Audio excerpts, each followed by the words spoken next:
Hello again everybody, back from a 2 weeks of work, back in the shed, back onto the Cerbera. As you can see, I've taken the bonnet off. Today's mission is to remove all the intake pipes, the aircon and maybe the fuel lines. We'll see how far I go. But yeah, and I'm going to try my hand at doing a time lapse. See how we go.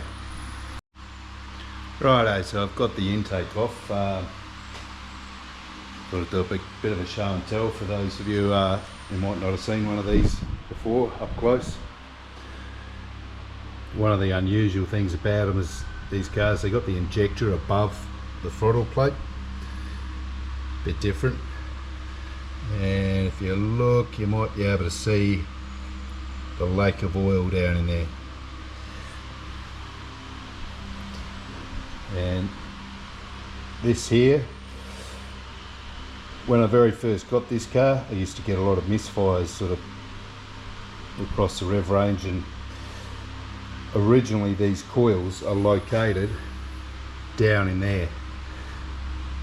Yep, they do actually fit. So if you want to change your plug leads, you got to take this injector rail out, and yeah, one of the first things I did was when I got this was relocate the coils to here, which yeah, did seem to make a difference. Some of you may note too, I actually enlarged the hole there where the brake booster is, because I actually changed that master cylinder, and yeah, there's a pain in the backside. But yeah, so this is all new. Booster's new. This isn't.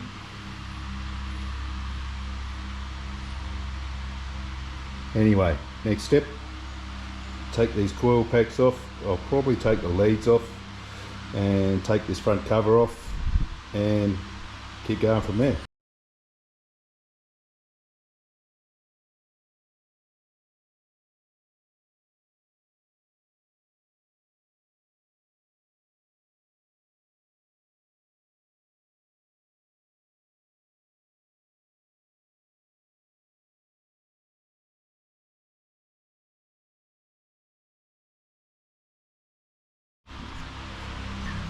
Righto, so got our covers off, intakes off.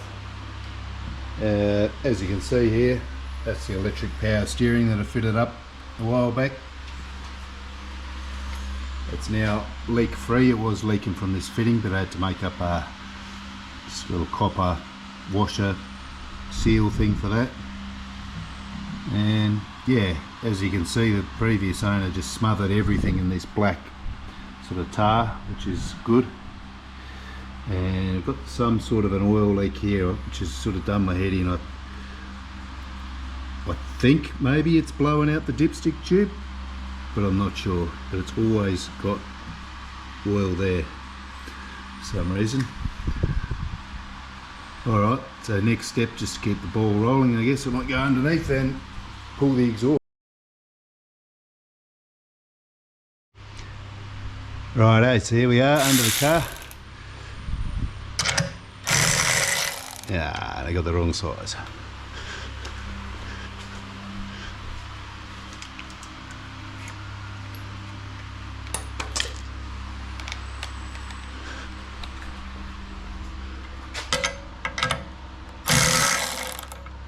Kill me now.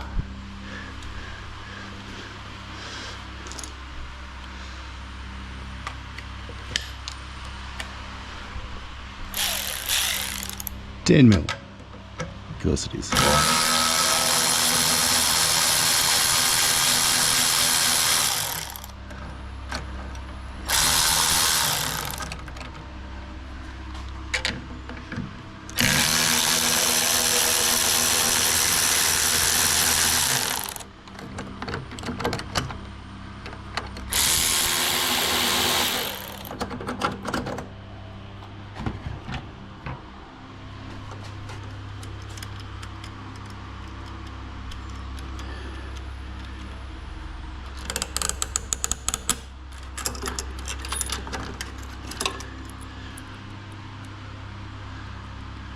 Should have made this one a time lapse, I think.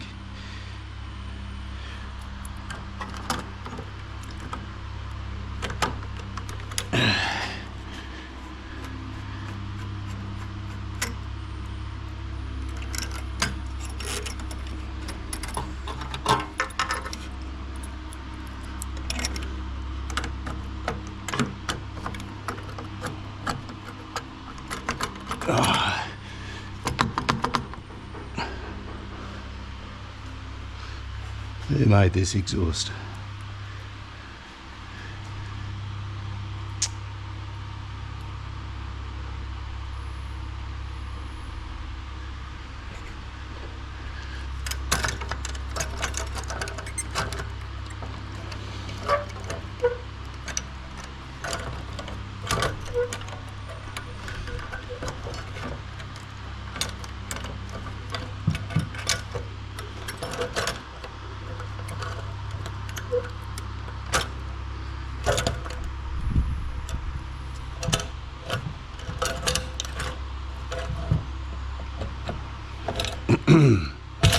Oh yeah.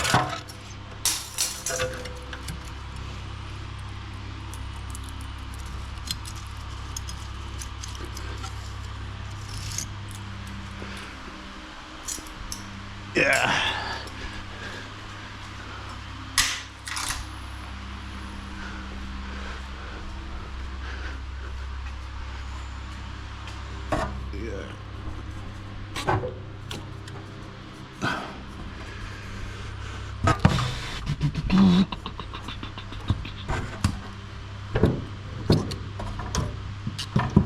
Oh, nearly there.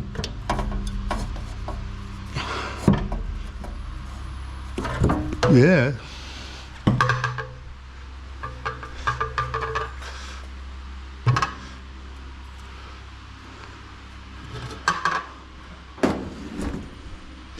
Definitely should have been a time lapse. All right. On with the front.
Righto, so here we are again underneath the car.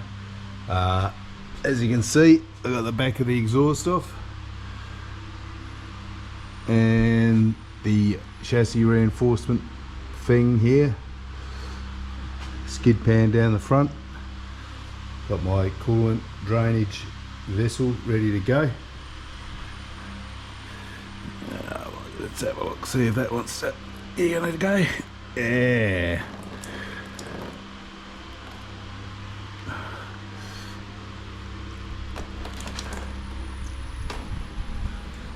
Alright, good enough. Yeah, so looking down at the back there, these things have got a BTR diff in them. Apparently the same as the VR Commodore. And they actually came out with Hydrotrack as an option. Not sure what mine's got in it.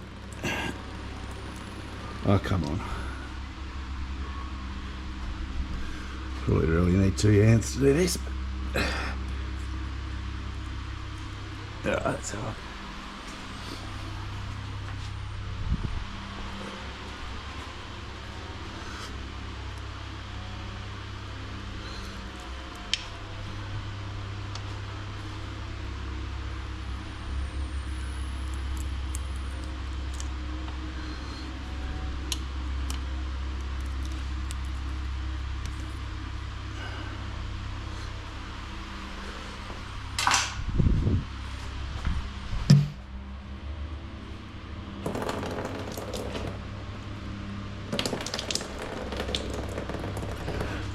Oh, I'm going to end up wearing this. Ah, no.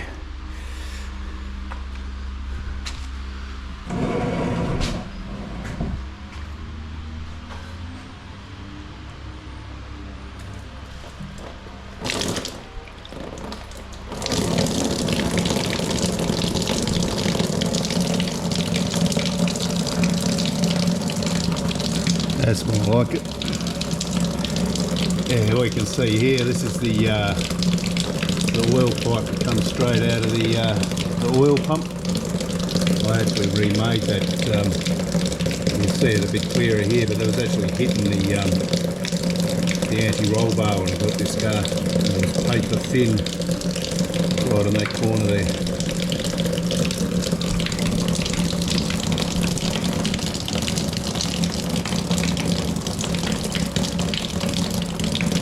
Alright, that's about enough of that. Righto, so there you go, the drain. Next step. Wow, got a few options. Take the oxygen sensors off, tail shaft, drain the oil on this side here. That's the that line there's the line that feeds oil into the engine. It comes, yeah, goes through that filter, and up the front there's a cooler. One thing about these motors is a bit unusual. The oil pump, the water pump and the power steering pump run off a shaft on the side of the engine here. It's driven by gears at the front. Now, my power steering pump, you might just be able to see that there. Yeah, my power steering pump decided it didn't want to play the game anymore and basically disconnected itself from the shaft. That's this bad boy here. Yeah. Apparently these are a Land Rover part. But this, yeah, basically just slipped on its key and just moved back and disengaged the three little what you call it that drive it. So, and to fix that is, well, pretty much an engine out job unless you've got the hands of a 5-year-old. So I just went with the electric power steering. Anyway, I'm going to drain the oil. Hello again, here we are back in the shed. Actually been a couple of days break since my last recording. Had a few things going on, but as you can see, I've got it all rigged up. This one here is basically just a noose around the bell housing, and this bad boy here is going, well, you can see under the front of the motor there. Yeah, I haven't put any tension in it yet. Basically everything is disconnected except for the exhaust. There's a couple of bolts underneath on the exhaust that I just can't get to, and it looks like maybe I'll be able to get the whole thing out with the exhaust attached. Maybe that's wishful thinking, but we're going to see. Hopefully once I get it up to about here, I'll be able to just reach my hand underneath and get the bolts anyway. And I have down there the main positive cable going to the starter motor. I haven't disconnected that yet, just because that will probably be easier as it's coming out. So yeah, jump to the time lapse and of me having a go. Yeah, okay, so first problem popped up pretty quickly. Got a bit of an imbalance there. I thought that front strap might tighten up, but no. So I jump to my bucket of bits. Here, and just lengthen up this one at the front.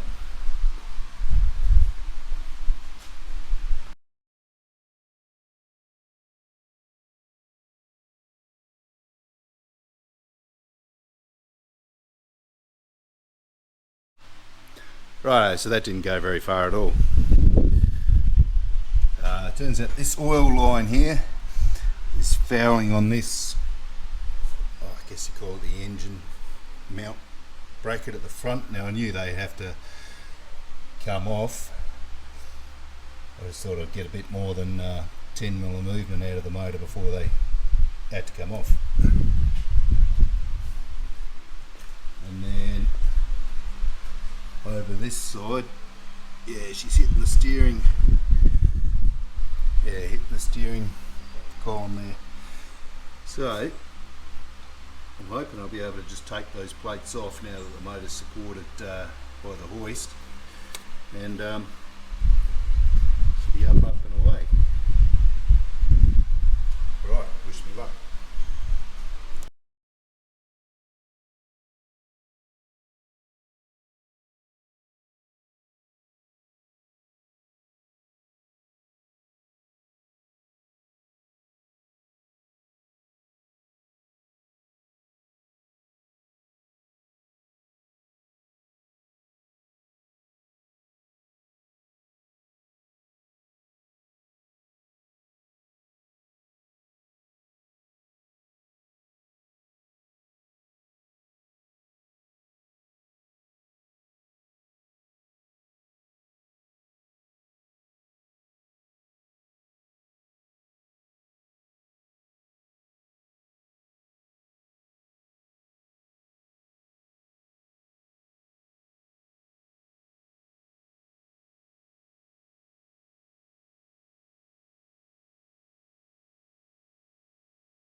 Righto, so bit of an interlude there. I've got the engine plates off. So for any of you that are doing this at home, this bolt here, that's real hard to reach from the top. Yeah, you want to get that one, and then loosen these off from underneath while it's up on the hoist. Same with this one. Yeah, they're a real pain in the backside. As you can see, everything's filthy as well. So this one, the driver's side one, is actually obstructed a bit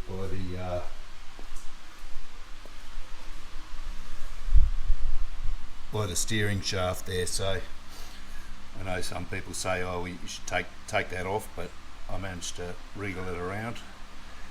I think putting it back in, I'll take that steering shaft out.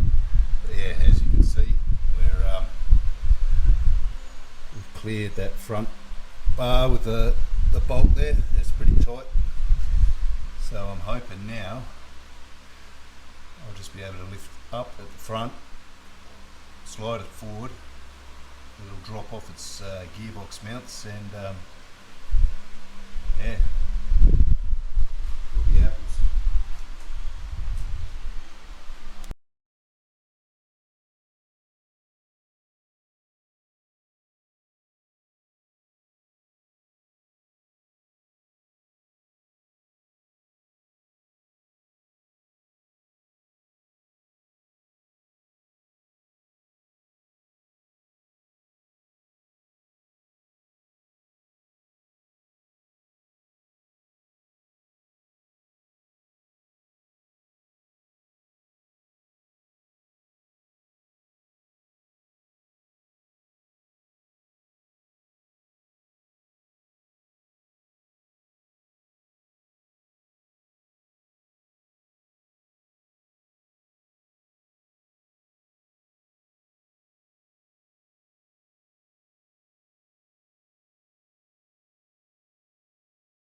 Righto, so engine's out. Yeah, the gearbox is swinging around a little bit, so I just put that up to my other little horse there. But yeah, first impressions, once everything was actually unbolted, it came out really easy. Where that crane is set up like that, it actually balanced it pretty well. You look in the engine bay, the old heat shielding's seen better days. This is a very TVR thing. It's stopping the fiberglass cooking, as you can see over that side. Things got a little hot. Look.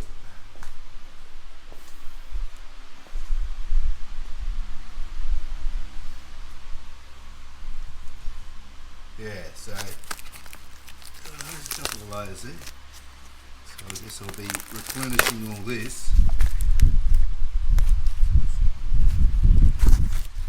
What's going on? That's not fiberglass. There. You can see the chassis rail here. That's the powder coat.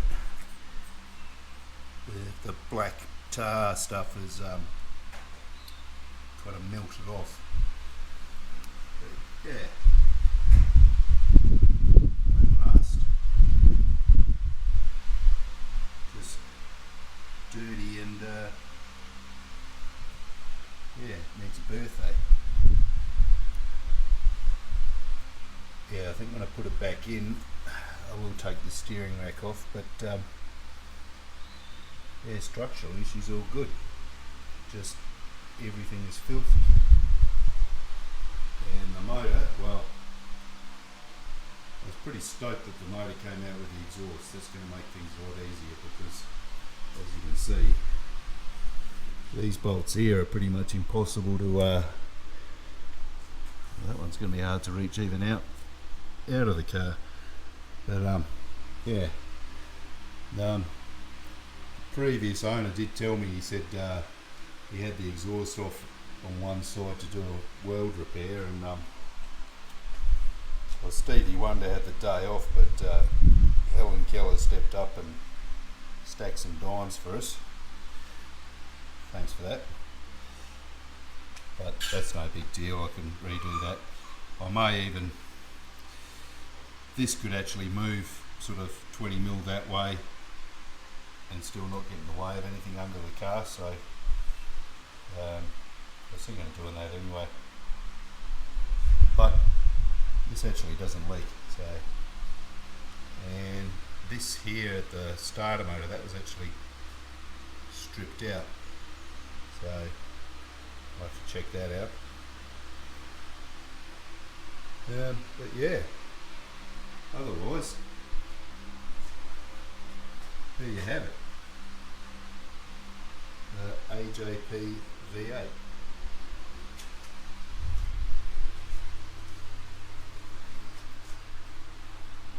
Yeah, now apparently, from what I understand, these things don't have a timing mark for top dead center. You're just meant to find top dead center, and the cams, they're not like dot to dot like your normal Chevy thing. You've actually got to find top dead center and set the cam to sort of an equal amount open on both the inlet and exhaust valve, and then do the same thing on this bank, something along those lines. So yeah, that'll be interesting. But yeah, otherwise nothing too surprising. And I think part of my oil leak may have been this, even though this bad boy is nice and tight. Maybe it was coming from here, I don't know. Yeah. Oh well, we'll see. Yeah, next task, probably take these exhausts off and split the gearbox, suss out what's going on with the clutch, pull that starter motor, yeah, drag out the old engine stand and put it on the engine stand. Alright.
Righto, so yeah, motor's out, gearbox is off. Let's show you the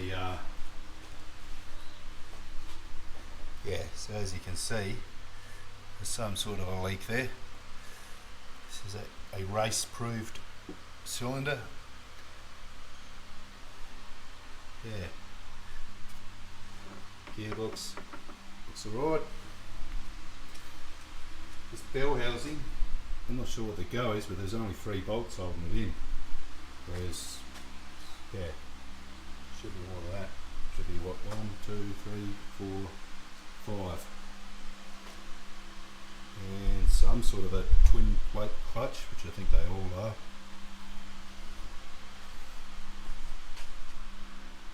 Yeah, and if you look down in there, you can see the crank sensor thing.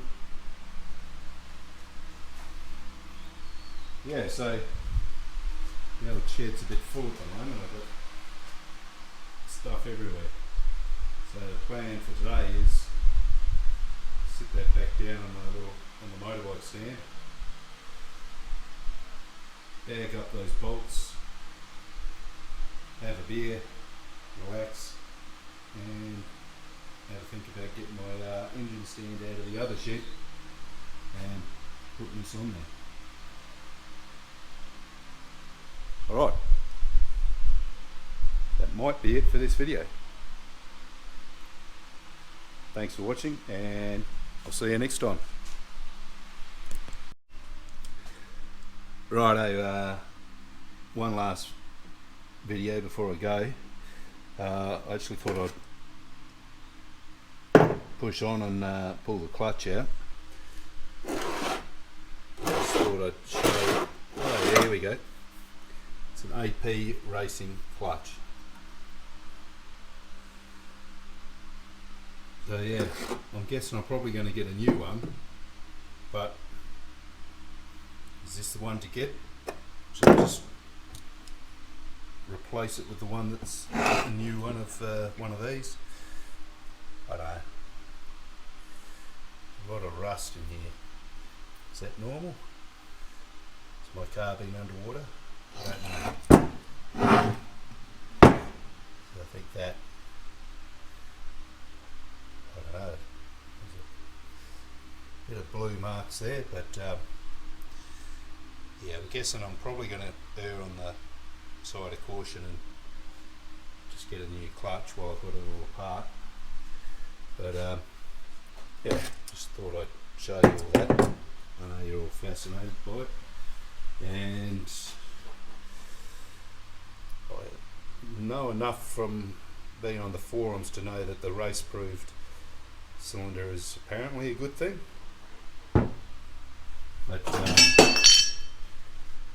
just while I'm here, yeah, I did notice a funny noise while I was every time I put my foot in the clutch. That'll be why. So that's cactus. So I don't know, is that a replaceable part? You piston heads people should know. Or do I have to get a whole new one? Yeah.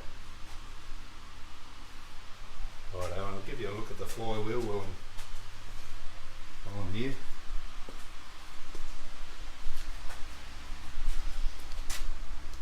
Yeah, a few bluish marks on it, but I don't know, doesn't look too bad. Pilot bearing in there. Yeah. Alright then. Just thought I'd show you all that. And yeah, hopefully my next video will be in another month, because that's just how it works out for me. And that'll be the one everyone actually wants to see, pulling the motor apart. Alright, thanks for watching, and see you next time.